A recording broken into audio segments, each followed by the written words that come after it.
ان الحمد للہ نحمده ونستعینه ونستغفره ونعوذ باللہ من شرور انفسنا ومن سیئات اعمالنا من يهده اللہ فلا مضل له ومن يضلل فلا هادی له واشهد ان لا الہ الا اللہ وحدہ لا شریک له واشهد ان محمدا عبدہ ورسولہ اما بعد فإن خير الحديث كتاب الله وخير الهدي هدي محمد صلى الله عليه وآله وسلم وشر الأمور محدثاتها وكل محدثة بدعة وكل بدعة ضلالة وكل ضلالة في النار. اعوذ بالله السميع العليم من الشيطان الرجيم من همزه ونفخه ونفثه. بسم اللہ الرحمن الرحیم. رب اشرح لی صدری ویسر لی امری واحلل عقدۃ من لسانی یفقہوا قولی. بسم اللہ الرحمن الرحیم. ان اللہ وملائکتہ یصلون علی النبی یا ایہا الذین آمنوا صلوا علیہ وسلموا تسلیما. اللہم صل علی محمد وعلی آل محمد کما صلیت علی ابراہیم وعلی آل ابراہیم انک حمید مجید.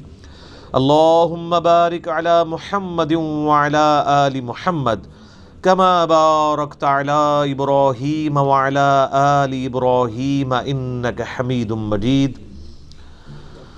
اللہم ربنا آتنا فی الدنیا حسنۃ وفی الآخرۃ حسنۃ وقنا عذاب النار.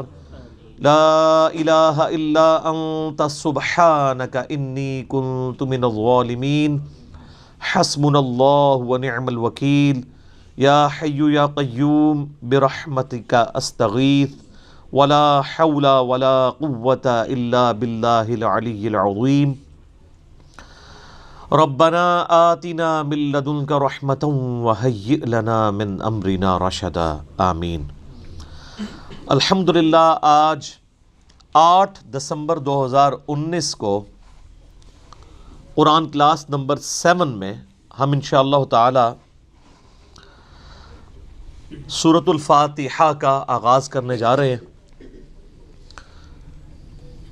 پہلی جو 6 کلاسیں تھیں ہماری قرآن حکیم کے انٹروڈکشن سے ریلیٹڈ تھیں، جس میں نے 40 پوائنٹس کو ان ڈیپتھ کور کیا ہے. وہ 6 کلاسیں 55 منٹ کی جو شخص دیکھ لے گا، قرآن کے حوالے سے جتنی بھی بیسک انفارمیشن ہے وہ میں نے 40 علمی پوائنٹس کے اندر اس میں ان ڈیپتھ ڈسکس کی ہے. آج چونکہ قرآن حکیم کا باقاعدہ آغاز ہونے جا رہا ہے، سورۃ الفاتحہ قرآن حکیم کی پہلی سورت ہے اور یہ پورے قرآن کا مقدمہ بھی ہے. اس کو الفاتحہ بھی کہا جاتا ہے، یعنی کھولنے والی، یعنی قرآن اسی سے آ کے کھلتا ہے، یہ قرآن کی چابی ہے. احادیث میں اسے ام الکتاب بھی کہا گیا ہے، بخاری اور مسلم میں. لہٰذا یہ اس چیز کی متقاضی ہے چیز کہ ہم آج کا پورا لیکچر سورۃ الفاتحہ کو کور کریں اور اگلے لیکچر سے ہم انشاءاللہ تعالی سورۃ البقرہ کا آغاز کریں گے. میرے بھائیو، سورۃ الفاتحہ قرآن حکیم کی وہ واحد سورت ہے کہ جس کی فضیلت قرآن میں آئی ہے. قرآن کی کوئی سورت ایسی نہیں ہے، انکلوڈنگ سورۃ الاخلاص بھی، کہ جس کی فضیلت قرآن میں آئی ہو سوائے سورۃ الفاتحہ کے. اس لیے فضیلت کے اعتبار سے قرآن حکیم کی سب سے افضل سورت وہ سورۃ الفاتحہ ہے. اس کی سپورٹ میں انشاءاللہ بخاری اور مسلم سے احادیث بھی پیش کروں گا. قرآن حکیم میں اللہ تعالیٰ نے سورہ الحجر پارہ نمبر 14 میں آیت نمبر 87 ہے. اعوذ باللہ من الشیطان الرجیم. بسم اللہ الرحمن الرحیم. وَلَقَدْ آتَيْنَاكَ سَبْعًا مِّنَ الْمَثَانِي وَالْقُرْآنَ الْعَظِيمِ. اور بے شک اے محبوب صلی اللہ علیہ وآلہ وسلم ہم نے آپ کو عطا فرمائی 7 آیات ایسی جو بار بار پڑھی جاتی ہیں اور قرآن عظیم بھی، یعنی پورے قرآن کا ذکر الگ سے اور ان 7 آیات کا ذکر الگ سے سورۃ الحجر آیت نمبر 87 میں۔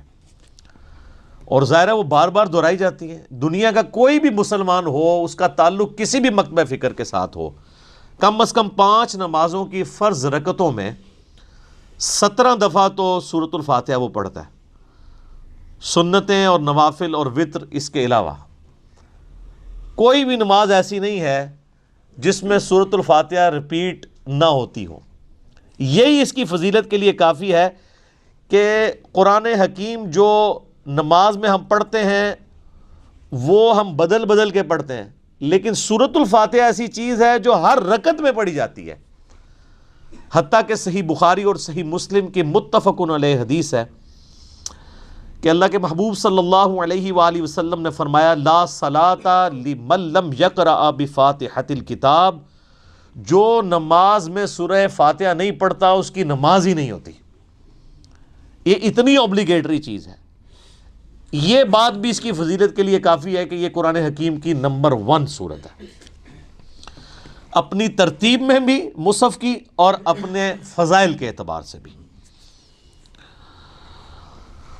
قرآن حکیم کی یہ سب سے عظمت والی سورت ہے۔ اس کی سپورٹ میں صحیح بخاری میں ایک بڑی مشہور حدیث ہے کہ سیدنا ابو سعید ابن معلہ رضی اللہ تعالی عنہ کہتے ہیں کہ میں ایک دفعہ مسجد نبوی میں نماز پڑھ رہا تھا تو اللہ کے محبوب صلی اللہ علیہ وآلہ وسلم نے مجھے آواز دی، تو میں چونکہ نماز میں مشغول تھا میں نے جانے میں تاخیر کر دی۔ تھوڑی دیر بعد میں پہنچا تو آپ صلی اللہ علیہ وآلہ وسلم نے فرمایا کہ میں نے تمہیں آواز دی تھی، تم کیوں نہیں آئے؟ تو انہوں نے کہا کہ میں نماز پڑھ رہا تھا۔ تو آپ صلی اللہ علیہ وآلہ وسلم نے فرمایا، کیا تم نے اللہ کا یہ حکم نہیں سنا؟ سورۃ الانفال کی آیت آپ نے پڑھی، استجیبوا للہ والرسول اذا دعاکم، جب اللہ اور اس کا رسول تمہیں پکاریں فوراً ان کی آواز پہ لبیک کہو۔ اس کائنات میں ایک ہی ہستی ایسی ہے مخلوقات میں کہ جو اگر عین نماز کی حالت میں بھی کسی کو بلائیں تو نماز توڑ کر نہیں، نماز چھوڑ کر اسی حالت میں ان کی خدمت میں حاضر ہونا یہ فرض ہے، سورۃ الانفال کی اس آیت کے تحت اور بخاری کی اس حدیث کے تحت۔ اور وہ امام اعظم محمد رسول اللہ صلی اللہ علیہ وآلہ وسلم کی مبارک ذات ہے۔ نماز توڑ کر نہیں، کیونکہ نبی علیہ السلام کی طرف جانا اللہ کے ایک حکم سے دوسرے حکم کی طرف جانا ہے۔ وہ جہاں پہ نماز اس نے چھوڑی ہوگی، اگر 1 رکعت پڑھی ہے، 2 پڑھی ہیں، 3 پڑھی ہیں، تو آ کر وہیں سے اپنی نماز شروع کرے گا، اس کی نماز ٹوٹے گی بھی نہیں۔ اس پہ اجماع امت ہے۔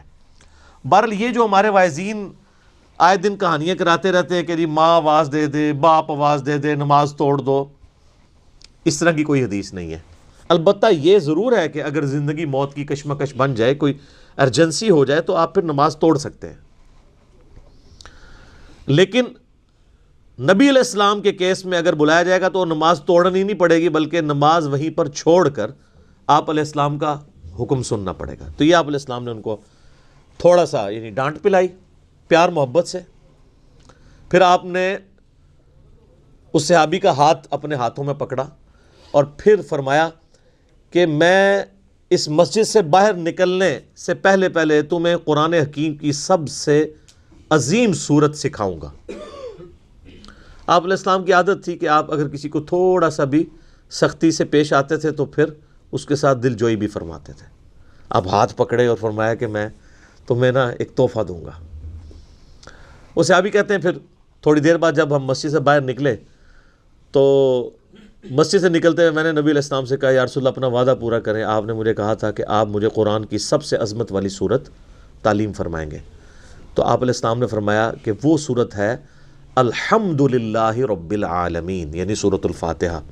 اور پھر آپ علیہ السلام نے ساتھ ہی یہ سورہ حجر کی آیت نمبر 87 بھی پڑھی کہ یہ وہ جو قرآن حکیم میں آیا ہے وَلَقَدْ آتَيْنَاكَ سَبْعًا مِّنَ الْمَثَانِ وَالْقُرْآنَ الْعَظِيمِ، یہ ہے وہ صورت جو قرآن حکیم میں اللہ نے مجھے عطا کی، جو 7 آیات بار بار دہرائی جاتی ہیں۔ اور پھر آپ علیہ السلام کے بخاری میں الفاظ ہیں، یہ ام الکتاب ہے، یہ قرآن کی ماں ہے، قرآن کی جڑ اس میں ہے، اسی سے پورے قرآن کا درخت نکل رہا ہے۔ فاتحہ بھی ہے، ام الکتاب بھی ہے، اور یہ وہ 7 آیات ہیں جو سورہ ہجر میں آئی ہیں۔ تو سورہ ہجر کی اس آیت کے کانٹیکسٹ میں کتاب التفسیر چیپٹر میں امام بخاری اس حدیث کو لے کر آئے ہیں۔ یہ حدیث کافی ہے اس کی فضیلت کے لیے۔ اچھا، یہ تو سورہ اعظم تھی نا قرآن کی۔ قرآن کی ایک آیت بھی ہے جو اعظم ہے،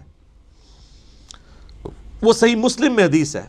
ابی ابن کعب، جن کے بارے میں بخاری مسلم میں آتا ہے کہ 4 بندوں سے قرآن سیکھو، ان میں ایک عبداللہ ابن مسعود ہیں، اور ایک ابی ابن کعب ہیں، اور سیدنا سالم ہیں، یہ ان میں سے ایک ہیں۔ تو ابی ابن کعب کہتے ہیں کہ نبی علیہ السلام نے مجھ سے ایک دن پوچھا کہ جانتے ہو کہ قرآن کی سب سے اعظم آیت کون سی ہے؟ تو انہوں نے کہا یا رسول اللہ صلی اللہ علیہ وآلہ وسلم، میرے اندازے کے مطابق قرآن حکیم کی سب سے عظیم آیت اللہ لا الہ الا هو الحی القیوم، آیت الکرسی، سورہ بقرہ کی آیت نمبر 255 ہے۔ تو آپ علیہ السلام نے اپنا ہاتھ ان کے سینے پہ مارا محبت کے ساتھ، اور فرمایا ابو منذر، تمہیں یہ علم مبارک ہو۔ یعنی نبی علیہ السلام نے ان کے علم کے اوپر ان کی تحسین فرمائی کہ تمہیں میرے بتائے بغیر تم نے صحیح اندازہ لگایا کہ قرآن حکیم کی سب سے اعظم صورت جو آیت ہے وہ آیت الکرسی ہے۔ بخاری سے پتہ چلا کہ سب سے اعظم صورت سورۃ الفاتحہ ہے، مسلم شریف سے پتہ چلا سب سے اعظم آیت الکرسی ہے۔ تو اس سے یہ بات بھی کلیئر ہوگی کہ جو لوگ کہتے ہیں نا وہ احادیث میں ہے سواد اعظم، وہ سب سے بڑا گروہ جو ہے اس کو پکڑ لینا، اور وہ سب سے بڑا گروہ ہر ملک میں ڈیفرنٹ ہوتا ہے۔ یعنی آپ بنگلہ دیش میں جائیں گے تو وہاں سب سے بڑا گروہ دیوبندی ہے، پاکستان میں سب سے بڑا گروہ بریلوی ہے، سعودیہ میں چلے جائیں گے اہل حدیث بڑا گروہ ہے، ایران میں چلے جائیں گے شیعہ بڑا گروہ ہے۔ تو وہاں اعظم سے مراد تعداد میں بڑا نہیں ہے، عظمت میں بڑا۔ ورنہ سورۃ الفاتحہ کی تو 7 آیات ہیں، اور سورہ بقرہ کی 286، تو وہ ہونی چاہیے تھی سورہ اعظم۔ اور آیت الکرسی سے بھی لمبی ایک آیت جو ہے وہ آیت دین جو ہے سورہ بقرہ کے اندر موجود ہے۔ تو یہ عظمت کا ذکر ہو رہا ہے۔ اچھا میرے بھائیو، صحیح مسلم میں ایک اور حدیث ہے، ابن عباس رضی اللہ تعالیٰ عنہما کہتے ہیں کہ نبی علیہ السلام کے پاس ایک دفعہ جبرائیل علیہ السلام بیٹھے ہوئے تھے۔ ظاہر صحابہ نے نہیں دیکھا، آپ علیہ السلام نے بتایا۔ تو اچانک ایک آواز ان کو زوردار سنائی دی، یہ صحیح مسلم کی حدیث ہے۔ تو حضرت جبرائیل علیہ السلام نے نگاہ اٹھا کے اوپر دیکھا اور کہا یا رسول اللہ، آج آسمان کا ایک ایسا دروازہ کھلا ہے جو آج سے پہلے کبھی نہیں کھلا تھا، اور اس دروازے سے ایک فرشتہ زمین پر اترا ہے۔ اتنے میں وہ فرشتہ حاضر ہوا نبی علیہ السلام کی خدمت میں۔ تو حضرت جبرائیل نے کہا کہ یا رسول اللہ، یہ وہ فرشتہ ہے، یہ آج سے پہلے دنیا میں کبھی نہیں آیا تھا، اور وہ دروازہ بھی آج سے پہلے کبھی نہیں کھلا تھا، اور یہ فرشتہ آپ کو سلام عرض کر رہا ہے، اور اللہ کا یہ پیغام لے کر آیا ہے کہ آپ کو بشارت ہو 2 ایسے نوروں کی جو آپ سے پہلے کسی پیغمبر کو نہیں دیے گئے۔ ان میں سے پہلی چیز سورۃ الفاتحہ ہے، اور دوسری چیز سورہ البقرہ کی آخری 2 آیات، آمن الرسول بما انزل الیہ من ربہ والمؤمنون۔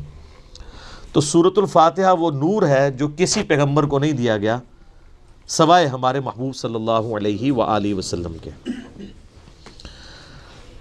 اچھا، صحیح بخاری کی جو میں نے حدیث بیان کی کہ سورہ اعظم ہے قرآن کی، اس کے تحت یہ بات تو بالکل کلیئر ہو گئی کہ نبی علیہ السلام نے سورۃ الفاتحہ کو جو تعلیم فرمایا اس کا آغاز کیا الحمدللہ رب العالمین سے۔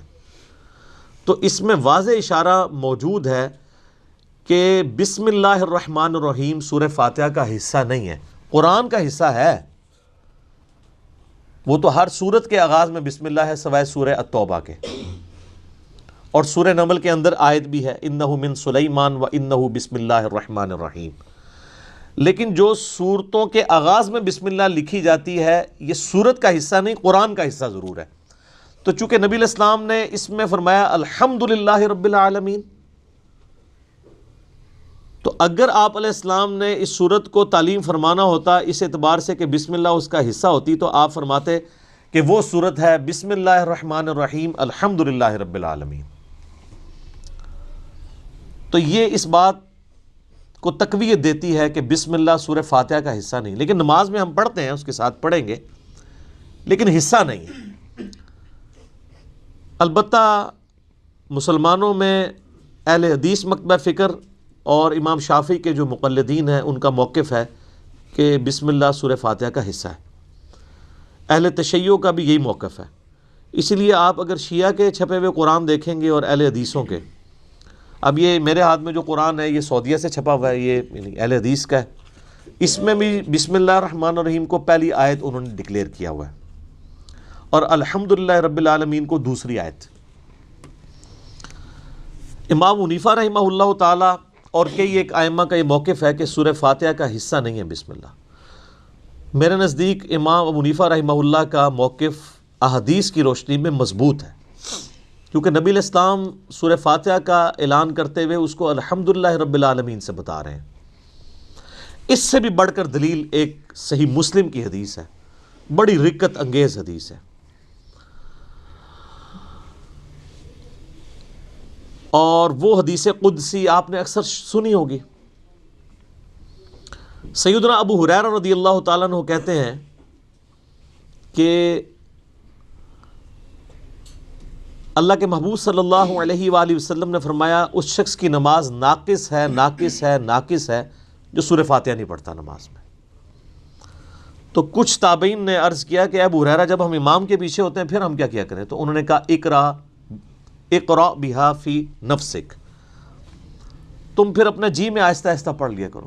وہ جز القراء امام بخاری کی کتاب میں آتا ہے کہ وہ آپ نے جب امام سکتے کرتا ہے ان سختوں کے دوران پڑھنی ہے، امام کے ساتھ نہیں پڑھنی. اب یہ الگ سے ایک ٹاپک ہے، میں آج اس کو ڈسکس نہیں کروں گا. میرا یوٹیوب پہ کلپ ہے امام کے پیچھے فاتحہ اور اس کے ساتھ نیو لکھا ہوا ہے، اس میں میں نے موقف بیان کیا ہے.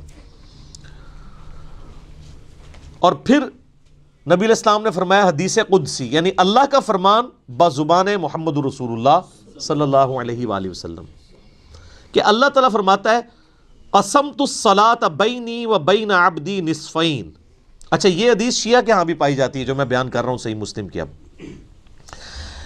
کہ میں نے نماز اپنے اور اپنے بندے کے درمیان برابر تقسیم کر لی ہے، نصف میرے لیے ہے اور نصف میرے بندے کے لیے. اور نماز کسے کہا؟ سورہ فاتحہ کو، پوری نماز.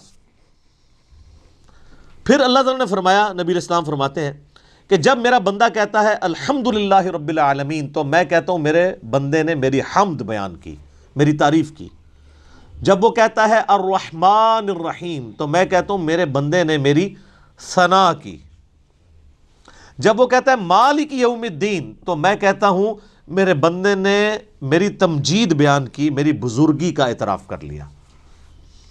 اور جب وہ کہتا ہے ایاک نعبد و ایاک نستعین تو یہ میرے اور میرے بندے کے درمیان کامن عہد اور بانڈ ہے.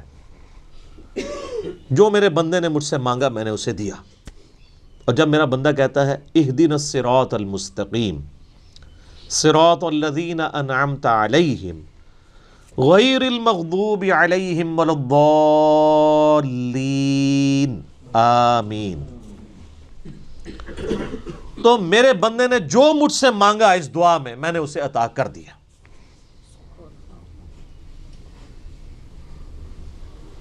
یہ حدیث بھی اس بات کا ثبوت ہے کہ سورہ فاتحہ کا حصہ بسم اللہ نہیں ہے، ورنہ تو یہ سٹارٹ یہاں سے ہوتی کہ جب میرا بندہ کہتا ہے بسم اللہ الرحمن الرحیم تو میں کہتا ہوں میرے بندے نے میرے نام سے آغاز کیا. جب وہ کہتا ہے الحمدللہ رب العالمین تو میں کہتا ہوں میرے بندے نے میری حمد کی. تو اس حدیث میں بھی، حدیث قدسی میں بھی سورہ فاتحہ کا آغاز الحمدللہ رب العالمین سے ہوا. لہذا اہل تشیع اور اہل سنت میں اہل حدیث اور شافعی ہیں جو شوافع، ان کا موقف مضبوط نہیں ہے اس مسئلے میں. امام حنیفہ رحمہ اللہ کا موقف اس مسئلے میں، جہاں کئی مسئلوں میں ان کے موقف غلط ہے، اس مسئلے میں ان کا موقف ٹھیک ہے کہ سورہ فاتحہ کا حصہ نہیں ہے بسم اللہ. اس سے بھی بڑھ کر بخاری و مسلم میں حدیث ہے، انس ابن مالک کہتے ہیں میں نے پوری زندگی نبی علیہ السلام کے پیچھے نماز پڑھی، اس کے بعد حضرت ابوبکر کے پیچھے، پھر حضرت عمر کے پیچھے، پھر حضرت عثمان کے پیچھے. میں نے ان چاروں میں کسی کو بھی قرات کا آغاز نماز میں بسم اللہ سے کرتے ہوئے نہیں سنا، ہمیشہ الحمدللہ رب العالمین سے سنا۔ وہ ثنا تو خاموشی سے پڑھی جاتی ہے نا، اور بسم اللہ بھی۔ قرات کا آغاز وہ کرتے تھے الحمد سے، اس کا مطلب ہے کہ وہ سورہ فاتحہ سے اسے الگ سمجھتے تھے۔ اور مسلم میں تو یہاں تک الفاظ ہیں، بلکہ وہ حضرت انس بن مالک تو انکار ہی کر رہے ہیں، وہ کہتے ہیں کہ نبی علیہ السلام اور حضرت ابوبکر و عمر سورہ فاتحہ سے نہ پہلے بسم اللہ پڑھتے تھے نہ بعد میں، یعنی اگلی سورہ سٹارٹ کرنے سے پہلے بھی بسم اللہ نہیں پڑھتے تھے، کنٹینیوشن کے ساتھ پڑھتے تھے۔ بعض محدثین نے اس کی توجیہ بیان کی کہ اس سے مراد ہے کہ بلند آواز سے نہیں پڑھتے تھے، کیونکہ ثنا اور بسم اللہ آہستہ آواز سے پڑھنا تو ثابت ہے، تو آہستہ آواز سے پڑھنا ہی اس بات کی دلیل ہے کہ اس کو فاتحہ سے الگ کر کے پڑھتے تھے، لہٰذا وہ فاتحہ کا حصہ نہ ہوا۔ اچھا، اب ٹیکنیکلی اس کو آپ سمجھیں کہ سورہ فاتحہ کی یہ 7 آیات کیسے پوری ہوتی ہیں۔ مسلم میں جو یہ ہے نا الفاظ کے آدھی میرے لیے آدھی میرے بندے کے لیے، تو پھر سورہ فاتحہ آدھی ہوتی ہوگی نا کہیں پہ، کیونکہ آدھی میرے لیے اور آدھی میرے بندے کے لیے، تو آئیں پھر آدھی کر کے دیکھ لیتے ہیں۔ وہ سٹارٹ ہو رہا ہے اس حدیث میں، جب میرا بندہ کہتا ہے الحمدللہ رب العالمین، تو میں کہتا ہوں میرے بندے نے میری حمد کی، الرحمن الرحیم میرے بندے نے میری ثنا کی، مالک یوم الدین میرے بندے نے میری بزرگی کا اعتراف کیا۔ 3 آیتیں ہوگی۔ اس کے بعد آتا ہے ایاک نعبد و ایاک نستعین، یہ میرے اور میرے بندے میں کامن ہے، لہٰذا یہ آیت پھر سینٹر میں ہوگی، کیونکہ تینوں پہلی آیات جو ہیں وہ اللہ کی تعریف ہے، الحمدللہ رب العالمین، الرحمن الرحیم، مالک یوم الدین۔ ایاک نعبد و ایاک نستعین عہد ہے، اور کہا یہ کامن ہے، مراد یہ سینٹر میں ہے۔ اور اس کے بعد جتنی چیزیں وہ دعائیں ہیں، اہدنا الصراط المستقیم، یہ بندے کی ہوگی، صراط الذین انعمت علیہم غیر المغضوب علیہم ولا الضالین آمین، یہ 3 آیات اللہ سے دعا ہوئی، یہ بندے کے لیے، اور اس میں الفاظ ہیں جو میرے بندے نے مانگا میں نے دے دیا۔ پہلی 3 اللہ کی ثنا، اور سینٹر والی ایاک نعبد و ایاک نستعین کامن بانڈ۔ ٹھیک ہو گیا؟ اس سے بھی مزے کی بات، ایاک نعبد و ایاک نستعین بھی سینٹر ہو جاتی ہے، یہ ایک آیت ہے نا، ایاک نعبد، اے اللہ ہم تیری عبادت کرتے ہیں، یہ بھی اللہ کی تعریف، و ایاک نستعین، اور دعا تجھ سے کرتے ہیں، واو پہ آگے سینٹر بنتا ہے۔ اس واو سے پہلے 3.5 آیات اس طرف ہیں اور 3.5 آیات اس طرف ہیں، یہ بالکل سینٹر بنتی ہے واو، ایاک نعبد، اور وہ اسی لیے حدیث میں ہے نا یہ کامن ہے۔ کامن کیوں ہے؟ ایاک نعبد میرے بندے نے میری عبادت کی، و ایاک نستعین میرے بندے نے مجھ سے مانگا، اور کیا مانگا؟ اہدنا الصراط المستقیم صراط الذین انعمت علیہم غیر المغضوب علیہم ولا الضالین آمین۔ تو یہ اتنی مضبوط دلیل ہے، یہ جتنے دلیل کیا کتنے دلائل میں نے سامنے رکھ دیے ہیں کہ جس کے بعد کوئی گنجائش نہیں رہتی کہ کوئی بندہ ہٹ درمی پہ اور ضد پہ آ جائے۔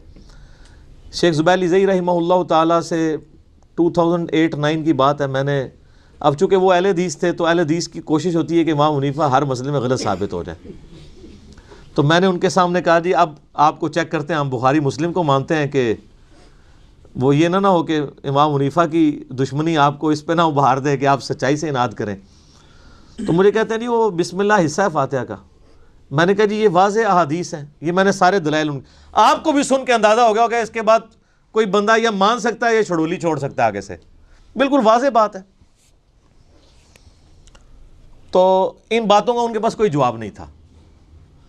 وہ کہتے ہیں نہیں امام شافعی، میں نے کہا امام شافعی کو چھوڑیں، آپ کہتے ہیں کتاب و سنت، اب آپ کہہ رہے ہیں امام شافعی کہتے ہیں بسم اللہ حصہ ہے۔ ہم آپ کو بخاری مسلم سے ثابت کر رہے ہیں کہ سورہ فاتحہ کا حصہ نہیں ہے بسم اللہ۔ بہرحال نماز میں بھی پڑھیں گے، قرآن میں بھی پڑھا جائے گا، قرآن کا حصہ ہے سورہ فاتحہ سے پہلے پڑھنا، اور نماز میں بھی ہم بسم اللہ پڑھنا سنت ہے، بسم اللہ پڑھ کے ہی سورہ فاتحہ پڑھی جاتی ہے۔ جب بالکل پہلی دفعہ پڑھی جائے گی پھر تو اعوذ باللہ بھی پڑھا جائے گا، یہ بھی ذہن میں رکھیے گا۔ پہلی رکعت میں تو اعوذ باللہ سے بھی سٹارٹ کریں گے، باقی رکعتوں میں صرف بسم اللہ سے۔ کیوں؟ قرآن جب بھی پڑھا جائے گا نا تو اعوذ باللہ سے آغاز ہوگا، ایون آپ نے قرآن پڑھتے پڑھتے تلاوت روک دی، بند کی، کسی سے گپ شپ کی، دوبارہ پڑھیں گے تو اعوذ باللہ سے۔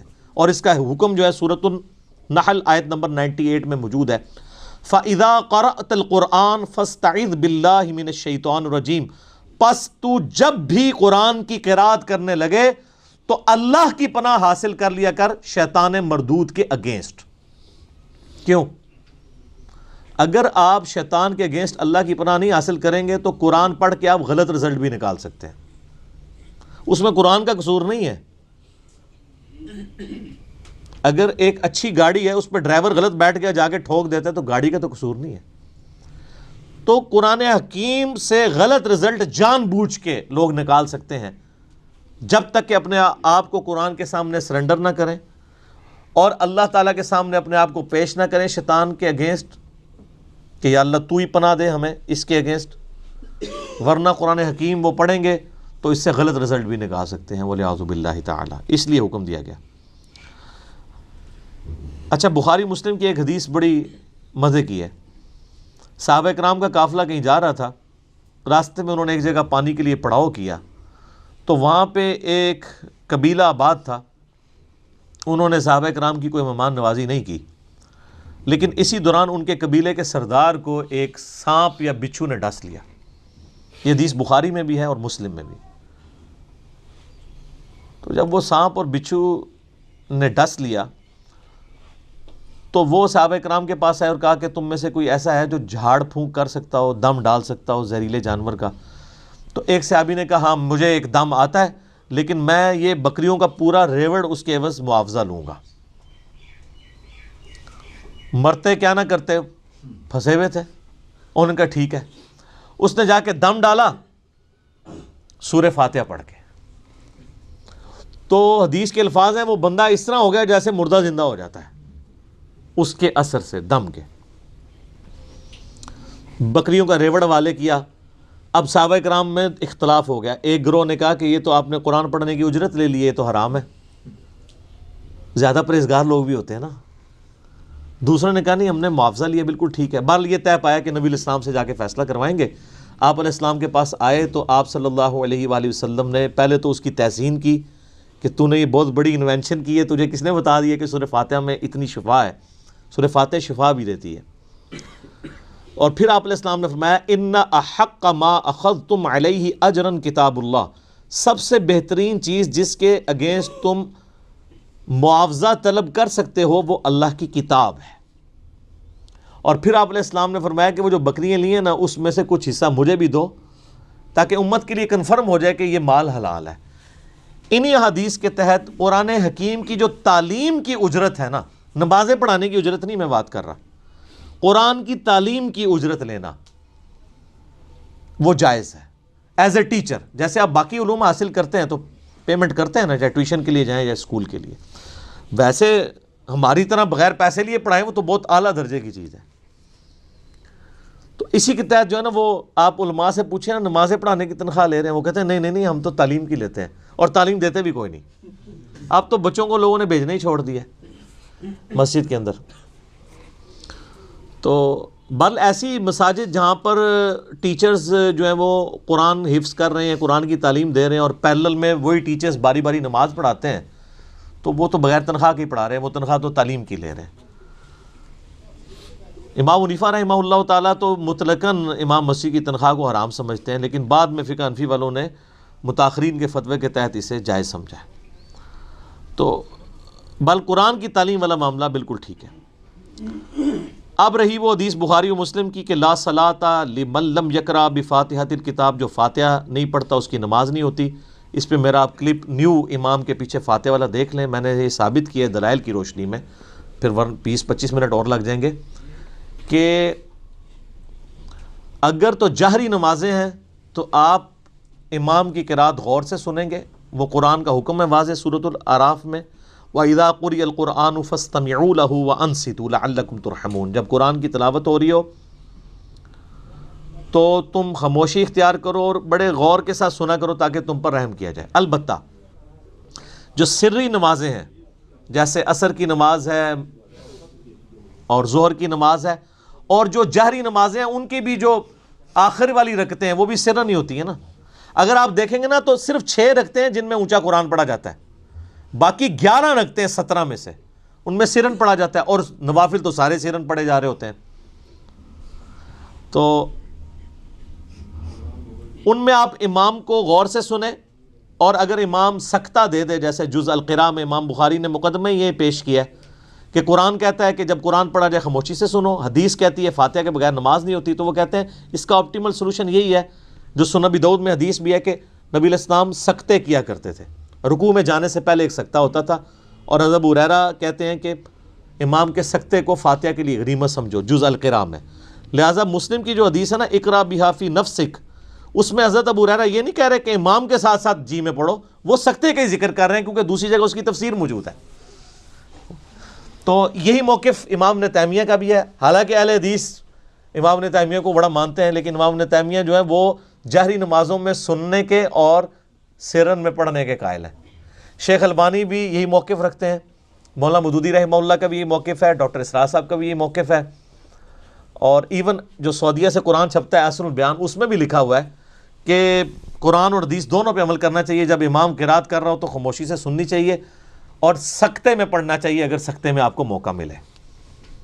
ایون حافظ ابن کثیر نے بھی تفسیر ابن کثیر میں آ کے اینڈ پہ اسی موقف کو ہی ترجیح دی ہے، اور یہی موقف امام مالک رحمہ اللہ تعالیٰ کا ہے جو سب سے مضبوط موقف ہے۔ میں نے اس کے دلائل بھی اور پورے ان کا جو کاؤنٹر نیریٹو ہے، اب ظاہر ہے کہ یہ موقف اڈاپٹ کریں گے تو آپ کو حنفیوں کے ساتھ بھی منہ ماری کرنی پڑے گی اور اہل حدیث کے ساتھ بھی، تو اس کے لیے آپ میرا وہ کلپ دیکھ لیں تو آپ کو انشاءاللہ کلیئر ہو جائے گا۔ لاکھوں لوگوں نے وہ کلپ دیکھا ہے، آپ لکھیں امام کے پیچھے فاتحہ نیو، ایک طرف ایک اہل حدیث مولوی کی تصویر لگی ہوئی ہے، ایک طرف ایک دیوبندی مولوی کی، سینٹر میں ایک عام مسلمان کی۔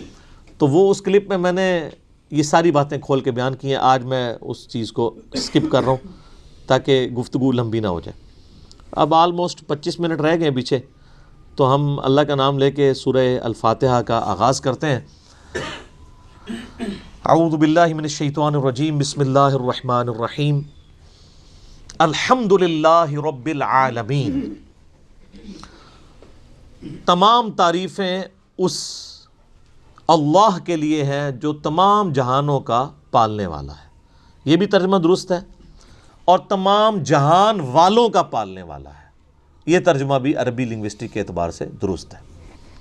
تمام جہان سے مراد جیسے اب جتنی سپیشیز دنیا میں آباد ہیں وہ ہر ایک کا ایک اپنا جہان ہے، پرندے ہیں، پرندوں کا ایک اپنا جہان ہے، حیوانات ہیں، ان کا اپنا ایک جہان ہے، ایک نباتات کی سپیشیز ہیں۔ اس وقت روئے ارض پہ آلموسٹ 2 ملین سپیشیز دریافت ہو چکی ہیں، نباتات حیوانات کی ملا کر، اور ایک ایک سپیشیز آگے بلینز میں۔ انسان ہی دیکھ لیں 7.5-8 ارب کے قریب ہیں، اور باقی حشرات الارض اگر آپ گننا شروع کریں نہ ختم ہونے والے۔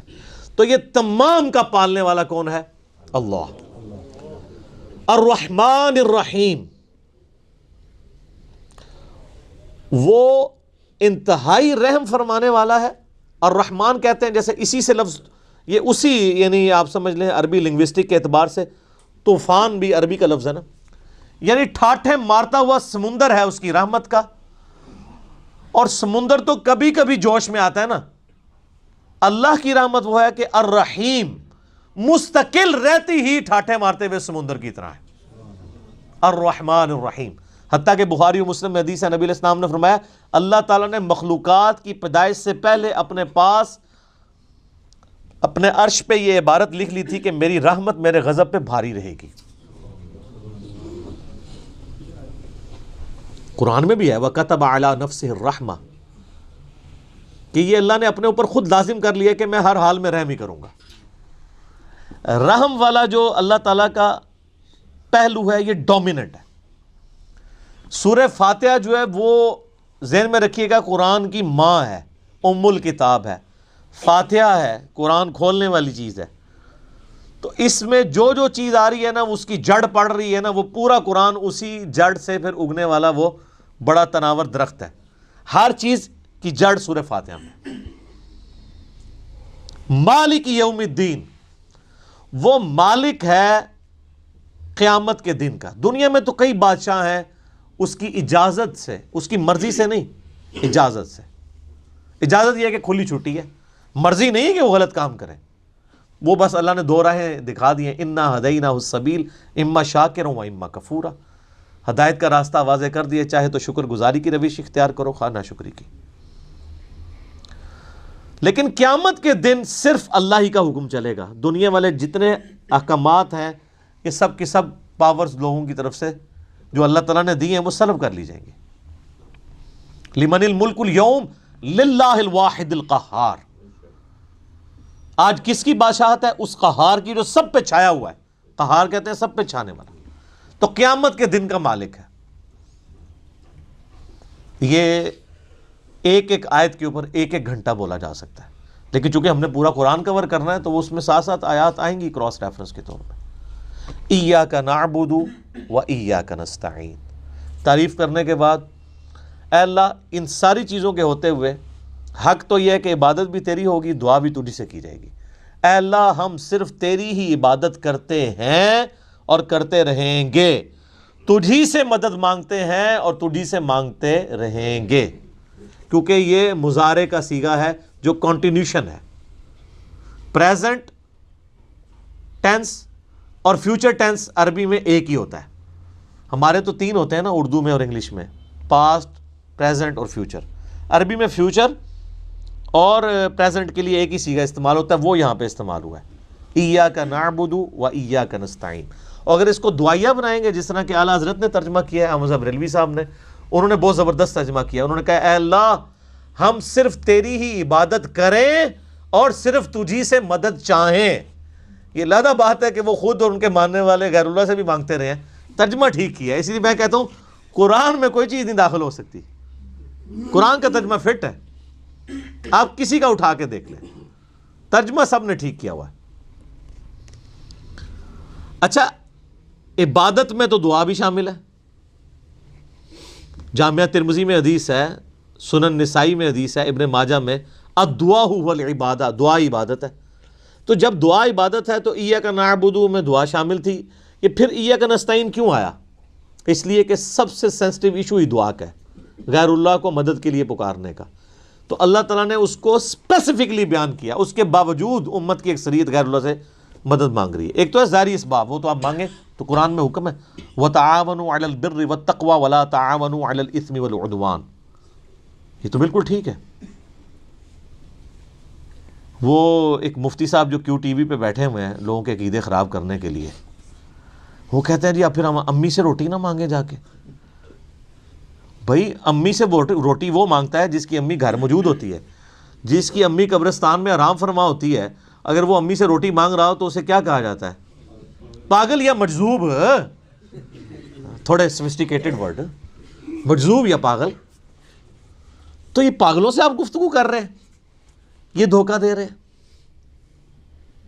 وہ کہتے ہیں نہیں کوئی دریا میں ڈوب رہا ہو تو اللہ کو پکارے گا، یا جو وہاں پہ کنارے پہ لوگ موجود ہیں ان کو پکارے گا. بھئی یہ تو ساری اسباب ہے. تو سر وہ اس وقت شیخ عبد القادر جیلانی کو بھی پکار کے دیکھ لے اگر اس کو ہے کہ وہ بچا لیں گے، کیونکہ اللہ نے دنیا کو اسباب کے ساتھ جوڑا ہوا ہے. ان کو اگر اپنے بزرگوں پہ اتنا مان ہے تو یہ پھر دریا میں چھلانگ مارے نا اور پکاریں بزرگوں کو. ظاہری اسباب میں آپ نے اڈاپٹ کرنے کا حکم ہے. ہاں جو دعا مانگی جائے گی بغیر اسباب کے، آپ جو غائب میں مدد کے لیے پکار رہے ہوتے ہیں، مثلا یہاں بیٹھے میں ان کو کہتا ہوں مجھے پانی پلا دیں، بالکل ٹھیک ہے. لیکن یہ بغداد میں قبر کے اندر ہے، میں کہتا ہوں مجھے پانی پلا دیں، وہی جملہ شرک میں لے جائے گا. یہ ہے اصل مسئلہ. یہ جھگڑتے رہتے ہیں جی وہ جی بزرگوں کو اختیار نہیں. میں کہتا ہوں جی بزرگوں کو اختیار ہو بھی، کوئی بزرگ ماشاءاللہ اتنا پہنچا ہے کہ اسے اللہ نے اختیار ہی دے دیا فرشتوں کی طرح، پھر بھی بزرگوں کو پکارنا شرک ہوگا مدد کے لیے. ویسے آپ نے محبت میں پکارنا ہے، آپ ضرور پکاریں، مدد کے لیے نہیں. ویسے اپنی محبت کا اظہار کریں، لبیک یا رسول اللہ کہیں، لبیک یا حسین کہیں، بالکل ٹھیک ہے، آپ محبت کا اظہار کریں. المدد نہیں. بارش کون برساتا ہے؟ اللہ. ڈیوٹی کس کی ہے؟ تو بارش فرشتوں سے مانگی جائے گی یا اللہ سے؟ اللہ سے. اچھا اگر کوئی فرشتوں سے مانگ لے کہ یار خیر اللہ نے ڈیوٹی لگائی ہے، سر وہ مشرک ہو جائے گا. اور یہ قرآن میں لکھا ہوا ہے. آپ پارہ نمبر 20 کھول لیں اگر کسی کو توفیق ہو. میں نے کئی بار سنا ہے، میں ایک جگہ بیٹھا ہوا تھا، وہاں پہ ایک شیعہ ذاکر بھی تھے. اب مجھے 2-3 دن پہلے، شیعہ عالم تھے بلکہ ذاکر نہیں تھے، 2-3 دن پہلے پتہ چلا ہے وہ فوت بھی ہو گئے. بہت علمی آدمی تھے، اللہ تعالیٰ ان کی مغفرت کرے.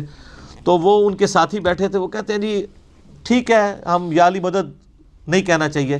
لیکن جو یالی مدد کہتا ہے آپ اسے کیوں کہتے ہیں؟ وہ شرک کر رہا ہے. میں نے کہا اس لیے قرآن میں لکھا ہے. تو میں نے یہ آیت سورہ النمل کی آیت نمبر 62 پارہ نمبر 20 کے آغاز میں امن یجیب المضطر اذا دعا ویکشف السوء ویجعلکم خلفاء الارض االہ مع اللہ، بھلا بتاؤ تو کون ہے جو مصیبت میں گھرے ہوئے شخص کی فریاد کو سنتا ہے اور اس کی تکلیف اس سے دور کرتا ہے، اور تمہیں اپنے ماں باپ کے مرنے کے بعد خلیفہ کرتا ہے اس زمین پر.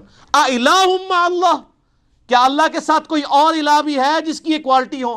قلیلا ما تذکرون، بڑے کم لوگ ہی نصیحت پکڑتے ہیں. تو میں نے کہا اللہ تعالیٰ کہہ رہا ہے کہ جس کے بارے میں تمہارا یہ عقیدہ ہے نا کہ وہ مصیبت اور پریشانی میں تمہارا مشکل کشا ہے، تو گویا الہ ہے وہ. اور سب سے پہلے تو مولا علی ان کے گریبان پکڑیں گے جنہوں نے مولا علی کے بارے میں عقیدہ گھڑ لیا. مولا علی بھی اپنی نمازوں میں اللہ کو پکارتے تھے. مولا علی کا ماننے والا بھی وہ ہوگا جو اللہ کو پکارے گا. پھر بڑے بڑے دھوکے ہیں جی ان کے. وہ کہتے ہیں جی وہ جی غیر اللہ سے مدد کہتے ہیں حرام ہے. اور کون کہتا ہے غیر اللہ سے مدد حرام ہے؟ آپ یہودی سے بھی مدد لیں. بخاری مسلم میں حدیث ہے نبی علیہ السلام جب فوت ہوئے ہیں آپ کی زرہ ایک یہودی کے پاس گروی رکھی ہوئی تھی، لیکن جو سامنے موجود نہیں اس سے تو نہیں آپ اسباب کے طور پہ مدد لے سکتے. وہ جی قرآن میں غیر اللہ سے مدد کہا ہے، کدھر ہے جی؟ وہ کہتے ہیں وَاسْتَعِینُوا بِالصَّبْرِ وَالصَّلَاةِ، نماز اور صبر سے اللہ کی مدد چاہو. تو وہ مدد تو اللہ کی چاہ رہے ہیں، یا یہ کہہ رہے ہیں کہ المدد یا نماز میری مشکل کشا، المدد یا صبر مشکل کشا. آگے نہیں پڑھتے ان اللہ مع الصابرین، صبر کرنے والوں کے ساتھ اللہ ہوگا. وہ کہتے ہیں حضرت عیسیٰ علیہ السلام نے کہا تھا من انصاری اللہ، کون ہے جو اللہ کے لیے میرا مشکل کشا بنے؟ وہ تو ظاہری اسباب میں. ہمارے نبی علیہ السلام کے بھی صحابہ آپ کے جو ساتھی تھے وہ آپ کے اسباب میں آپ کے مشکل کشا تھے، لیکن وہ والا مشکل کشا نہیں کہ جو آپ وہ سمجھ رہے ہیں. ورنہ اگر نبی کا مشکل کشا صحابہ اکرام تھے تو پھر تو ان کا مرتبہ اوپر ہو گیا. تو وہ صرف صحابہ مشکل کشا نہیں تھے، وہ یہودی جس نے نبی علیہ السلام کی زرہ گروی رکھ کے آپ کو کچھ دیا تھا وہ بھی مشکل کشا ہے. اور سب سے بڑا مشکل کشا سورج ہے. سورج اگر ختم ہو جائے تو زمین پہ نہ نباتات اپنا اگ سکتی ہیں، نہ حیوانات ان نباتات کو کھائیں گے، سب کچھ ختم ہو جائے گا. دنیا میں ہواؤں کا چلنا، موسموں کا بدلنا، یہ سب کچھ سورج کی وجہ سے ہے. تو کوئی کہتا ہے المدد یا سورج، کسی کے ذہن میں یہ وہم بھی آتا ہے کہ سورج مشکل کشا ہے، حالانکہ آپ کے بزرگ تو کچھ بھی نہیں کر سکتے جو کچھ سورج کر رہا ہے، اور سورج کو موت بھی نہیں ہے، آپ کے بابے مر چکے ہیں. تو کہیں نا المدد یا سورج، کہیں گے نہیں جی سورج کا کیا کمال ہے، وہ تو اللہ نے اس کی ڈیوٹی لگائی ہوئی ہے، تو ہم اس کو کیوں پکارے، ہم اللہ کو کیوں نہ پکارے؟ تو بابوں کی بھی اگر ڈیوٹی لگی ہوئی ہے تو بابوں کو نہ پکارو. ویسے ڈیوٹی کو نہیں لگی ہوئی، اگر لگی بھی ہو for the sake of argument, تمہاری جعلی جو دلائل ہیں اس پہ ایگری کرتے ہوئے، پھر بھی ان کو نہیں آپ پکارو گے. شرک ہو جائے گا اور ناقابل معافی جرم ہو جائے گا. یہ اتنے سارے انہوں نے دھوکے دیے ہوئے ہیں، اور زیادہ تر ظاہری اسباب کے ذریعے دے رہے ہوتے ہیں. وہ جی صحیح بخاری میں حدیث ہے، ایک صحابی کی پنڈلی ٹوٹ گئی، وہ حضور کے پاس حاضر ہوا، آپ علیہ السلام نے ہاتھ پھیرا. بالکل ٹھیک ہے، لیکن آج اگر کسی کی پنڈلی ٹوٹے گی تو نبی علیہ السلام تو دنیا میں موجود نہیں ہے. اور اگر آپ کو اتنا شوق ہے تو آپ اپنی پنڈلی توڑیں، آپ کو روضہ شریف پہ لے جاتے ہیں، پتہ چل جائے گا جڑتی ہے کہ نہیں. نبی علیہ السلام دنیا میں موجود ہوں، ہم دعا کروانے کے لیے اپنے مسائل ان کے سامنے لے کے جائیں گے. تو اس میں کافی سارے دھوکے ہیں. میں نے 2.25 گھنٹے کا لیکچر دیا ہے دعا صرف اللہ ہی سے. مسئلہ نمبر 3 میرا ریسرچ پیپر نمبر 3 بھی ہے، دعا صرف اللہ ہی سے، جو ہزاروں لوگوں کے عقیدہ توحید کی اصلاح کا سبب بنا ہے.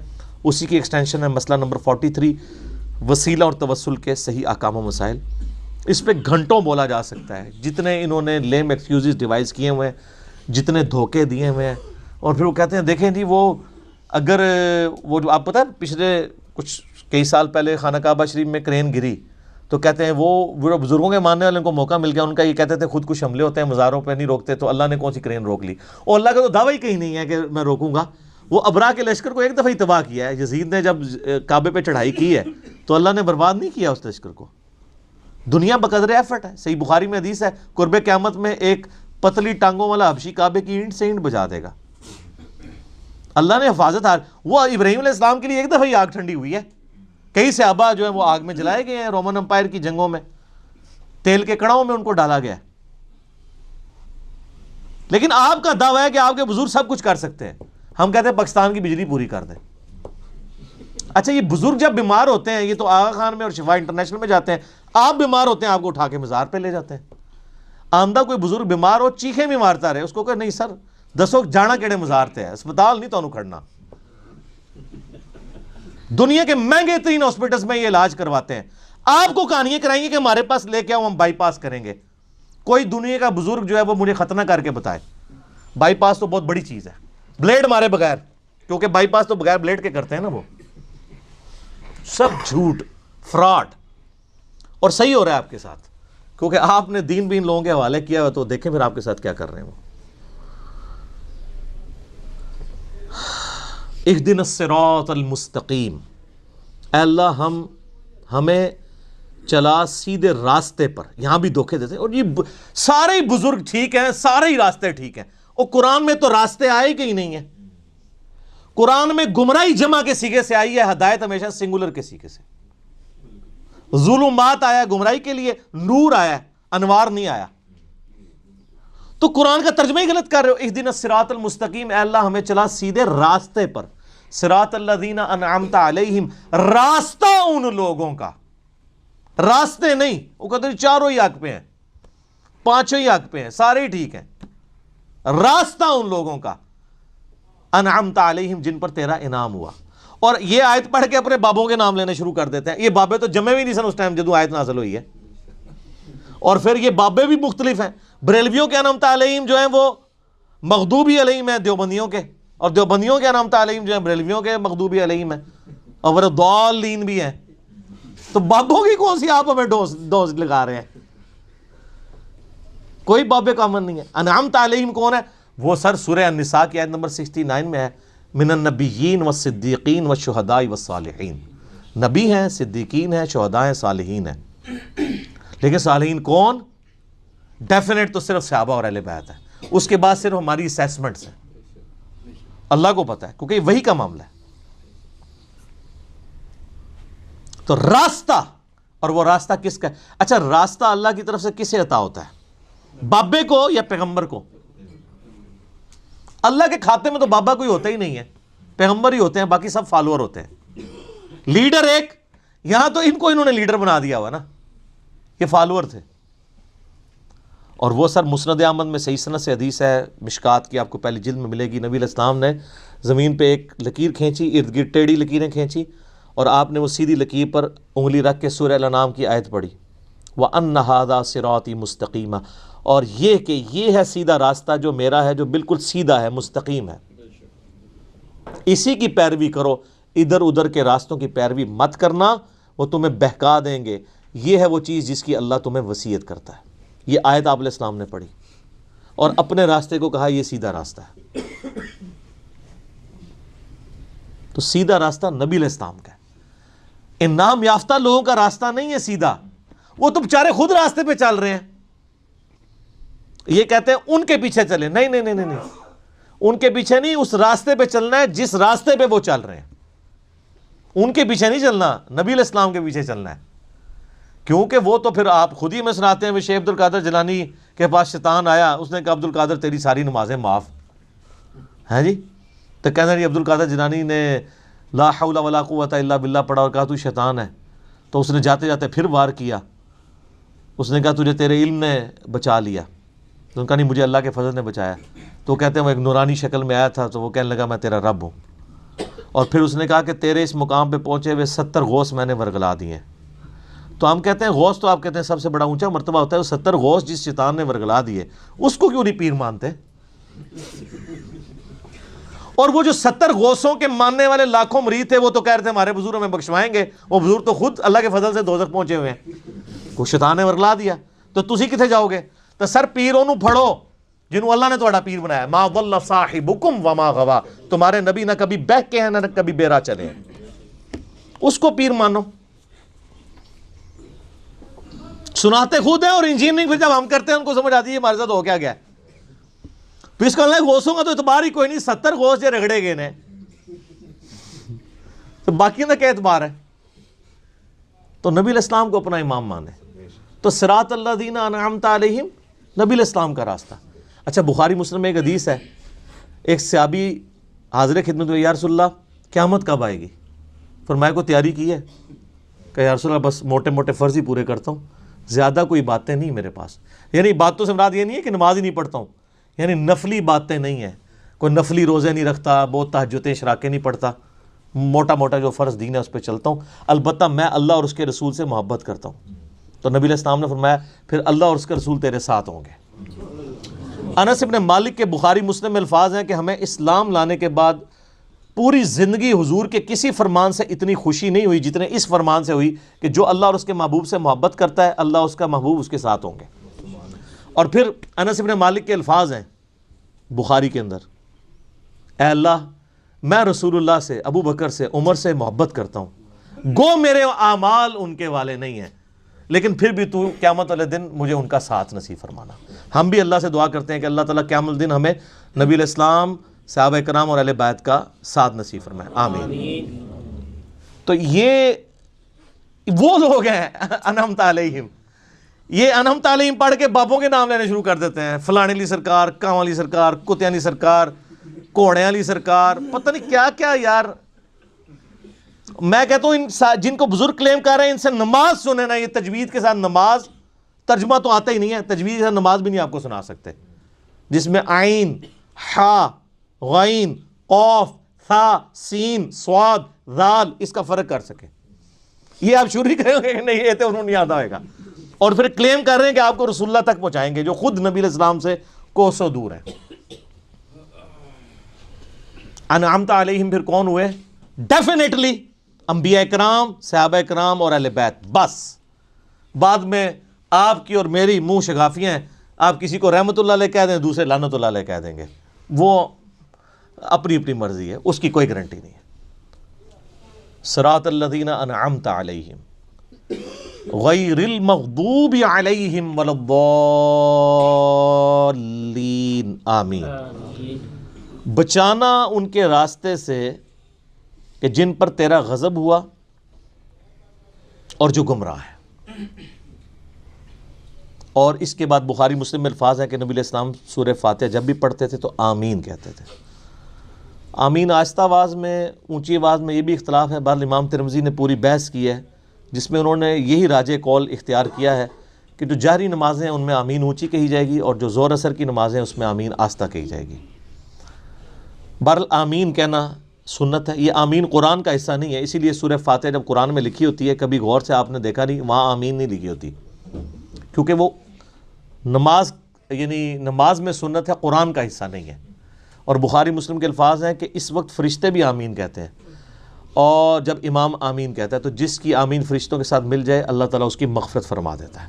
اسی لیے اس چیز کا اہتمام کیا جاتا ہے کہ آپ ولضالین سے پہلے پہلے شامل ہو جائیں. تو یہ غیر المغضوب علیہم ولا الضالین، اس میں طویل خاص کے اعتبار سے تو ظاہر ہے کہ جو نبی علیہ السلام کی امت سے پہلی امتیں جو گمراہ ہوئی ہیں جن پر اللہ کا غضب ہوا، وہ تو قرآن پھر ہمیں بتاتا ہے. ضربت علیہم الذلہ والمسکنہ یہودیوں کے بارے میں کہ اللہ تعالیٰ نے ان کو بندر اور خنزیر بنا دیا، کونوا قردۃ خاسئین، ان پر ذلت اور رسوائی اور غریب الوطنی مسلط کر دی، وہ آج تک مسلط ہے. اور ضالین گمراہ ہوئے لوگ وہ نصارہ ہیں کہ جن کے پاس یعنی سب کچھ شغف تھا معاملات میں لیکن غلو کیا دین کے معاملے میں، گمراہی کا راستہ اختیار کیا، باتیں بہت کی، حضرت عیسیٰ کو مانا لیکن ان کو ڈیونٹی میں کلیم کر دیا. یہودیوں کا مسئلہ تھا، یہ اہل علم تھے، اس کے باوجود جان بوجھ کر انہوں نے گمراہی کا راستہ اختیار کیا. آپ کو پتہ کتنے ہیلے بہانے یہ کرتے تھے. اس لیے اللہ نے کہا یہ مغضوب علیہم ہے، ان پہ اللہ کا غضب ہوا ہے، لعنت ہوئی ہوئی ہے. سورہ نساء میں آتا ہے نا کہ لعنتی ہیں یہ. عیسائیوں کو اللہ نے لعنتی نہیں کہا اس سختی کے ساتھ، کیونکہ ان میں اکثر لوگ سیدھے سادے تھے، گمراہ ہو گئے. لیکن ہے گمراہ ہے، یہ نہیں کہ ان کا سیدھا پن ان کو بچا لے گا، ایسا نہیں ہے. لیکن بڑا جرم ہے کہ جان بوجھ کے ایسا کرنا. تو غیر المغضوب علیہم جن پر اللہ کا غضب ہوا، ولا الضالین اور جو گمراہ ہوئے. یہ آخری آیت ہے. اچھا وہ بعض لوگ کہتے ہیں وہ جی ہر ایک کی جگہ آیت پڑھی ہوئی، یہاں آیت نہیں پڑھی. یہ آیات کے جو نشان بھی ہیں نا، یہ بھی مطلب کوئی آپ پرانے مصحف اٹھائیں گے نا، اگر کلمی ان میں نہیں تھے، یہ تو ڈویژن بعد کی ہے. اندازے تو موجود تھے، یعنی جو آگے ہم گول وہ استعمال کرتے ہیں، تو عموماً جو قرآن چھپتے ہیں نا ان میں وہ والی غیر المغضوب علیہم ولا الضالین سے پہلے جو ہم پڑھتے ہیں نا صراط الذین انعمت علیہم، اس کے اوپر نہیں ہوا ہوتا، یعنی وہ گول نشان نہیں ہوتا، تو اس سے لوگ سمجھتے ہیں کہ شاید یہ پوری ایک آیت ہے تو پھر بسم اللہ کو شامل کریں گے تو 7 آیتیں پوری ہوں گی. نہیں، یہ 2 آیات ہیں. اور میں نے ٹیکنیکلی جو دلائل رکھے ہیں اس سے یہ چیز ثابت ہوتی ہے کہ سورہ فاتحہ کا حصہ بسم اللہ شریف نہیں ہے. اب یہ سورہ فاتحہ جو ہے اگر آپ اس کو اوور ویو کریں نا تو قرآن پاک میں جتنی بھی چیزیں بیان ہونی ہیں آئندہ آنے والے قرآن میں، سب کی جڑ اس کے اندر موجود ہے. اسلام کے بنیادی 3 عقائد کون سے ہیں؟ عقیدہ توحید، عقیدہ رسالت اور عقیدہ آخرت. یہی ہے نا، یہ 3 عقیدے سورہ فاتحہ میں موجود ہیں. عقیدہ توحید الحمدللہ رب العالمین الرحمن الرحیم مالک یوم الدین ایاک نعبد و ایاک نستعین. عقیدہ آخرت مالک یوم الدین، بدلے کے دن کا مالک. اور اہدنا الصراط المستقیم صراط الذین انعمت علیہم عقیدہ رسالت، کیونکہ رسولوں کو اللہ تعالی راستہ اختیار کرتا ہے نا، وہی دیتا ہے نا آگے، امتوں کو رسولوں کے ذریعے دیا جاتا ہے. تو پورے قرآن کا جو یعنی آپ سمجھیں عقائد کی بنیاد اس صورت میں ہے کہ تمہیں مرنے کے بعد اپنے رب کے حضور پیش ہونا ہے، وہ قیامت کے دن کا مالک ہے. قیامت میں اللہ کے پاس پہنچنے سے پہلے رسولوں کا راستہ اختیار کر لو، توحید کا راستہ اختیار کر لو، اور اللہ سے یہ بھی دعا بھی مانگتے رہو کہ اللہ تعالیٰ گمراہی کے راستے سے اور جو لوگ جن پہ اللہ کا غضب ہوا ان لوگوں کے راستے سے بچاتا رہے. یہ سارا کچھ اگر آپ جمع کریں تو قرآن پاک میں کوئی ایک ٹاپک بھی ایسا نہیں ہوگا. جب رسولوں کا راستہ آ گیا تو رسولوں کی ساری شریعت سمجھ لیں، اس کی جڑ اس میں پڑ گئی. نکاح طلاق کے مسائل بھی اس میں کور، حج کا طریقہ بھی کور، کیونکہ صراط الذین انعمت علیہم ہے اور اہدنا الصراط المستقیم ہے. تو اس لیے اسے ام الکتاب الفاتحہ، قرآن کھولنے والی، قرآن کی ماں کہا جاتا ہے کہ سارے عقائد و نظریات کی جڑ اس صورت کے اندر موجود ہے. انشاءاللہ تعالیٰ اگلی دفعہ ہم سورۃ البقرہ کا آغاز کریں گے. صلو علی الحبیب صلاۃ ور محمد وآل محمد اللہم صلی علی محمد وعلی آل محمد کما صلیت علی ابراہیم وعلی آل ابراہیم انک حمید مجید. اللہم بارک علی محمد وعلی آل محمد کما بارکت علی ابراہیم وعلی آل ابراہیم انک حمید مجید. اللہ تعالیٰ سے دعا ہے جو حق بات میں نے کہی اللہ تعالیٰ ہمارے دلوں میں راسخ فرمائے. اگر جذبات میں میرے منہ سے کوئی غلط بات نکل گئی اللہ تعالیٰ ہمارے دلوں سے ہی معاف کر دے، ہمیں معاف بھی کر دے، ہمیں کتاب و سنت کی تعلیمات پر عمل کر کے دوسرے بھائیوں تک پہنچانے کی توفیق عطا فرمائے.